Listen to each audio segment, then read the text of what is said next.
शिमला जी सुबह सुबह अपना स्नान वगैरह करके अपने कमरे में माला फेर रही थी। मुंह पर तो जय श्री राम चल रहा था, पर मन में कुछ और ही चल रहा था।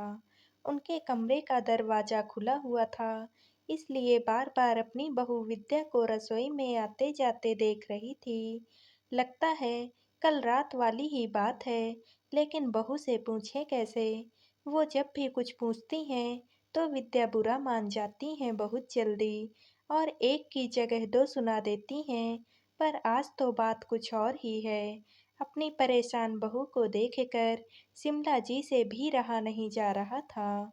आखिर जब बिल्कुल भी बर्दाश्त नहीं हुआ, तो अपनी माला को एक तरफ रख कर जैसे तैसे अपने शॉल को ठीक करते हुए सहारा लेकर खड़ी हुई और अपनी लाठी को टेकते हुए विद्या के पास जा पहुंची। अभी रसोई के दरवाजे पर पहुंची ही थी कि शिमला जी को देखते ही विद्या ने कहा, बस अम्मा जी, आपकी चाय तैयार हो गई है, अभी लेकर आती हूँ। आप अपने कमरे में बैठिए, क्यों ठंड में परेशान हो रही हो। शिमला जी विद्या के मुंह से ये बात सुनकर बिल्कुल हैरान रह गई। आज तक जिस बहू ने कभी चाय नाश्ते के लिए नहीं पूछा, आज वो अपनी मर्जी से अपनी सास के लिए चाय बना रही है। हर रोज तो जब तक सुबह 8 बजे तक घर में काम करने वाली कमली नहीं आ जाती, तब तक चाय नसीब ही नहीं होती। और आज 7 बजे ही। पिछले 30 सालों में जो नहीं हुआ, वह आज कैसे, आखिर क्यों। खैर शिमला जी लाठी टेकते हुए वापस पलटकर अपने कमरे में आ गई। लाठी को एक तरफ रख कर अपने पलंग पर खुद को कंबल से ढक कर बैठ गई। थोड़ी ही देर में विद्या शिमला जी की चाय लेकर उनके कमरे में आई। उन्हें उनकी चाय का कप पकड़ाकर उनके पास ही अपनी चाय भी लेकर बैठ गई। आज तो सब कुछ नया ही हो रहा था। कभी बहू उनके पास बैठना पसंद भी नहीं करती थी, और आज वो उनके साथ बैठकर चाय पी रही है। कमरे में बिल्कुल मौन पसरा हुआ था। ना ही शिमला जी कुछ कह रही थी और ना ही विद्या। कुछ देर मौन के बाद अचानक विद्या जी की आंखों में आंसू आ गए। शिमला जी ने अपने कांपते हुए हाथों से कप एक तरफ रखा और विद्या के हाथों पर हाथ रख कर बोली, क्या हुआ बहू, क्यों परेशान हो रही है। अगर तुझे ठीक लगे तो बता दे मुझे, क्या पता तेरी समस्या का कोई रास्ता ही निकल आए। शिमला जी के इतने प्यार भरे स्पर्श से विद्या की रुलाई फूट पड़ी। मुझे माफ कर दो अम्मा जी, मुझे माफ कर दो। जानती हूँ मैं कि आपके माफ़ी के काबिल नहीं हूँ, पर फिर भी मुझे माफ़ कर दो। शिमला जी ने उसके सिर पर हाथ फेरते हुए कहा, अरे किस चीज़ की माफ़ी मांग रही है तू मुझसे, बता तो सही। अम्मा जी, आप तो इतने सालों से मुझे झेल रही हो, मैं तो 3 महीने में ही परेशान हो गई।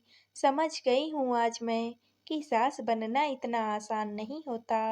हर बार मैं आप पर इल्ज़ाम लगाती थी कि आप अपनी बहुओं से दोगला व्यवहार करती हो। आज समझ में आ रहा है कि आपके दिल पर क्या बीतती होगी। कहते हैं कि अपना कर्म लौट कर आता है, वह भी सूद समेत। आज वही तो हो रहा है मेरे साथ। मैंने आपके घर के 2 टुकड़े करवाए थे, और आज मेरी दोनों बहुओं के साथ-साथ बेटे भी मुझ पर इल्ज़ाम लगा रहे हैं। अपनी बहू को इस तरह रोते देखकर शिमला जी को वो दिन याद हो आया, जब उनके घर में विद्या बहू बनकर आई थी। अमीर घराने की बेटी विद्या शुरू से ही नकचढ़ी स्वभाव की थी, सीधे मुंह किसी से बात भी नहीं करती थी। और यह बात विदा होकर आने के दूसरे दिन ही पता चल गई। यहाँ घर की खास रिश्तेदार महिलाएं सुबह कुलदेवी के यहाँ जाने के लिए विद्या और उसके पति रमन का इंतजार कर रही थी, पर अभी तक दोनों कमरे से बाहर नहीं निकले थे। सुबह 6 बजे ही निकल जाना था, लेकिन अब तो 7 बजने को आए थे। अम्मा जी के कहने पर विद्या की जेठानी सुमन ने जाकर दरवाजा खटखटाया। बस इसी बात का विद्या ने बतंगड़ बना दिया जेठानी कौन होती है मुझे जगाने वाली? शर्म नहीं आती अपने देवर देवरानी के कमरे का दरवाजा खटखटाते हुए? थोड़ा सा लेट चले जाएंगे तो कुछ बिगड़ जाएगा क्या? इतना सारा दहेज लेकर आई हूँ तो किसी के सामने क्यों झुकूंगी? रिश्तेदार महिला भी विद्या की बात सुनकर हैरान खड़ी रह गई थी। भला एक नई नवेली बहू इतनी जबान कैसे चला सकती है? खैर, देर सवेर कुलदेवी के दर्शन कर ही आए। उसके बाद तो आए दिन कोई ना कोई बात को लेकर विद्या घर की शांति को भंग किए रहती। खासकर अपनी जेठानी सुमन से तो उसकी बिल्कुल नहीं बनती थी। उसे तो हर पल यही लगता था कि शिमला जी बड़ी बहू का साथ देती हैं। आए दिन शिमला जी पर कोई ना कोई इल्जाम लगाती रहती। अरे आप तो सास हैं, घर में दो बहुएं हैं, तो दोनों को एक जैसा ही मान देना चाहिए। पर नहीं, आप भी दोगला व्यवहार करती हो। इतना सारा दहेज लेकर मैं आई हूँ, पर सारा प्यार बड़ी बहू को दिखाती हो। हमने तो तुमसे दहेज नहीं मांगा था। तुम्हारे माता पिता ने अपनी मर्जी से दहेज दिया है, और फिर मैं क्यों दोगला व्यवहार करूँगी? मेरे लिए तो मेरे दोनों बच्चे एक जैसे हैं, तो दोनों बहुएं भी एक जैसी ही होंगी। पर विद्या को न समझना होता, ना ही वो समझती। विद्या के जुड़वा बच्चे होने के बाद तो स्थिति और भी ज्यादा बदतर होती जा रही थी। अगर शिमला जी सुमन के बेटे को खिलाती तो उसे लगता कि मेरे बच्चों के साथ भेदभाव कर रही हैं। अगर शिमला जी विद्या के बेटों के लिए कोई समझाइश देती तो उसे लगता है कि सारा प्यार तो जेठानी के बेटों के लिए है, बस मेरे बेटों के लिए तो रोक टोक ही है। आखिरकार शिमला जी समझा समझा के थक चुकी थी, इसलिए थक हार कर शिमला जी ने दोनों की रसोई अलग कर दी और खुद बड़े बेटे के साथ ही रहने लगी। पर अभी तक भी विद्या का यही हाल था। अपने बेटों की शादी में उसे शिमला जी को बुलाना पड़ा। तब से शिमला जी विद्या के पास ही थी। लेकिन शिमला जी का सारा काम घर में काम करने वाली कमली ही करती थी। विद्या शिमला जी के कमरे में आकर झांकती तक नहीं थी और न ही उनसे बात करती थी। दोनों बेटों की शादी एक साथ ही थी, तो घर में दो बहुएं एक साथ आई थी। पर एक जॉब करने वाली बहू तो दूसरी होम मेकर। जॉब करना ना करना दोनों की अपनी मर्जी थी। विद्या ने किसी को रोका नहीं था, पर जॉब करने वाली बहू को लगता है कि मैं तो बाहर रहकर कमाती हूँ, तो मैं घर का काम क्यों करूँ? वहीं घर संभालने वाली बहू को यह लगता है कि दूसरी बहू तो बन-ठन के निकल जाती है, मैं क्या घर में नौकरानी हूँ? बस इसी बात को लेकर शादी के 15-20 दिन बाद ही दोनों में बहसबाजी शुरू हो गई। अब विद्या कुछ कहती हैं तो बहुएं बात पकड़ लेती। आप तो सास हो, अपनी बहुओं में पक्षपात करती हो।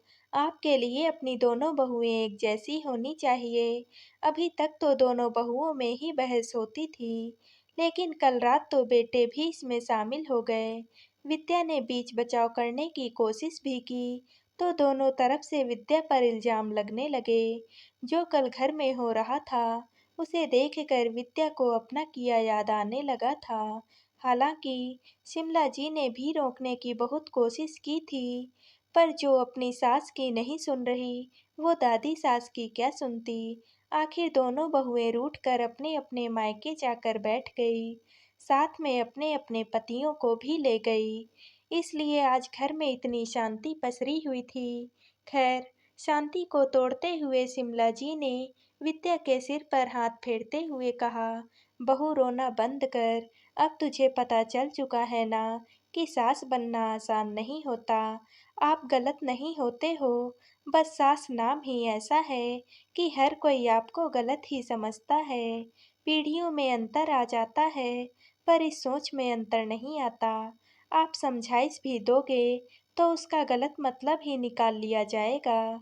इसीलिए आंसू बहाना बंद कर। शिमला जी की बातों से विद्या को काफी संबल मिला।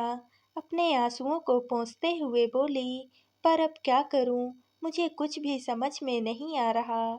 शिमला जी ने मुस्कुरा कर कहा, वही जो मैंने किया, वही तू भी कर। जीने दे दोनों को अपनी जिंदगी। रिश्तों में दरार आए, इससे अच्छा है कि रसोई ही अलग कर दो। अपनी अपनी जिम्मेदारियां खुद समझेंगे। तुम अपना सम्मान खुद बनाए रखो। अम्मा जी लोग क्या? इससे पहले कि विद्या कुछ कहती, अम्मा जी ने ही अपनी बात पूरी कर दी। लोग क्या कहते हैं, ये सोच सोच कर तुम बीमार पड़ जाओगी। अभी जो बहुएं रूठ कर मायके जाकर बैठ रही हैं, तब भी तो लोग बातें कही कर रहे हैं ना। तो उससे तो बेहतर ही है कि उन्हें अलग ही कर दो। आखिर अम्मा जी की बात विद्या को जच गई और वो चल दी अपने बेटे बहू को फोन करने। आखिर निर्णय तो वो ले चुकी थी, बस अब उस पर अमल ही करना बाकी था। आखिरकार बेटे और बहुओं को बुलाकर रसोई अलग-अलग कर दी गई। दोनों बेटों में से बड़े बेटे ने अपनी माँ के साथ रहना ही पसंद किया, वहीं दूसरा बेटा घर के दूसरे माले पर शिफ्ट हो गया। बहुत बहुत धन्यवाद।